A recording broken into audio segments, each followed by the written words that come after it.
Hello everybody, welcome to Monday Morning Must Knows. My name is Merlin Rothwell, and here are several things to pay attention to for the upcoming trading week. Now before we dive into that, let's talk about those last 4 days of the week. Last week, Tuesday, Wednesday, Thursday, Friday, all opening at the highs, closing almost at the dead lows. It was one of the most aggressive sell-offs we've seen since June of this year. So you're talking 8-9 months of just the worst you've seen. Ugly, ugly, ugly. A lot of that precipitated by Jerome Powell's comments and expectations of a recession going forward. Now, I don't know which way that's going to go, but I do know it created some great opportunities last week, and maybe this week we'll get some as well. Let's start things off this week, though, with a boring piece, which is the earnings calendar. I know it bores you to see the earnings, but there are some important names here.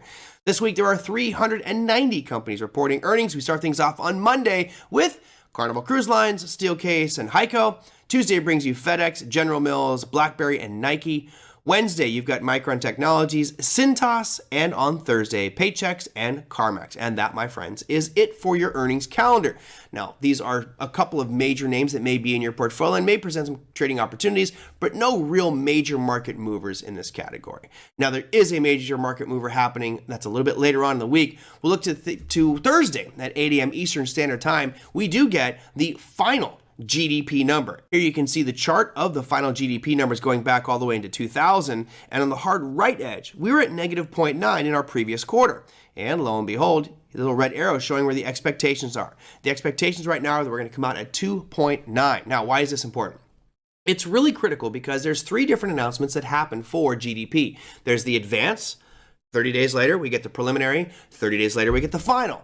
So a lot of people think final GDP is really the important one. It's not. It's the advanced number. That's like the benchmark that starts all the expectations for GDP. Now, to put into perspective, this doesn't normally happen, but it's been happening for the past few months. Advanced GDP number was expected to be 2.3. That's great, right? Let's see, 2.3 number, way better than negative 0.9. Well, they expected 2.3, came out at 2.6. The market's like, oh, hallelujah. Then we go a month later. So you go advanced, then you go to preliminary. The preliminary number, which came out in November, that was expected to be 2.6. They thought maybe it was going to come out and be 2.8. Came out at 2.9. So both the advanced and the preliminary beat expectations by a good margin.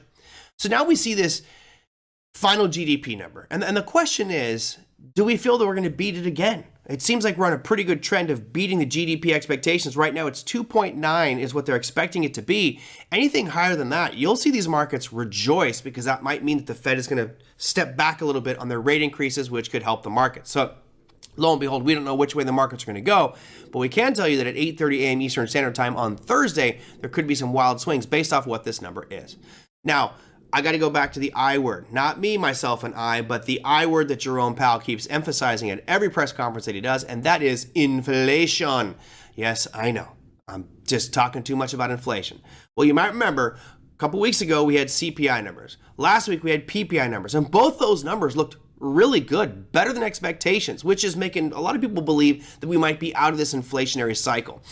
But also remember that Jerome Powell has said repeatedly, yes, we look at CPI, yes, we look at PPI, but we're really focusing on is the core PCE price index. So let's look at a chart of the core PCE price index. Here you can see the core PCE price index chart going all the way back into 2014. Now on the hard right edge, we can see that the monthly declines have been getting better and better and better. Now we want to see that from an inflationary perspective. We don't want to see them up over 0.5 because that would mean significant inflation. However, if we keep dropping like this, that is a sign that inflation may be under control and the Fed can now ease a little bit and not raise as aggressively. Now, the expectation right now, we'll draw it on your chart here, is going to be right around 0.2%. And I think you'd all agree that historically, that 0.2% seems to be about normal. Yes, I know that 2021 and 2022 period, we were predominantly over that. But let's look at the long-term historical number, and that's on the left-hand side of your chart. From 2014 to 2020, we pretty much stayed at 0.2% or lower. So this is a pretty good sign that inflation may be getting back under control. Now that's all subjective and opinionated there. We don't know if it's under control yet. 2-point data doesn't really tell us that it's under control, but it's nice to see the trend of core PCE price index numbers declining. Now, action could happen on Friday at 8:30 a.m. Eastern Standard Time. As soon as that announcement is made, if there is a much higher print on core PCE, we could see tremendous volatility. And same thing if we miss it. Let's be honest, even if it comes out at 0.2, there's going to be a ton of volatility because of expectations. So prepare yourself and be ready for more volatility right around that time. during that trading session. All right, now let's go to the last piece here. This is probably the most important piece. I know we're getting near the tail end of the year. Let's talk about the holiday season. Now, on behalf of Online Trading Academy, myself, and everybody else that's maybe helped you in your educational journey, we want to wish you a very happy holiday. Whatever you believe, or even if you don't believe, it's that time of year that you should reflect on your trading, go out and spend your time with family and loved ones, and really be happy for everything that we have and know what we can do to maybe make that better going forward. So on behalf of all of us here, I want to wish you a very, very happy holiday, and we'll see you guys for our final Monday Morning Must Knows next week. Take care, everybody.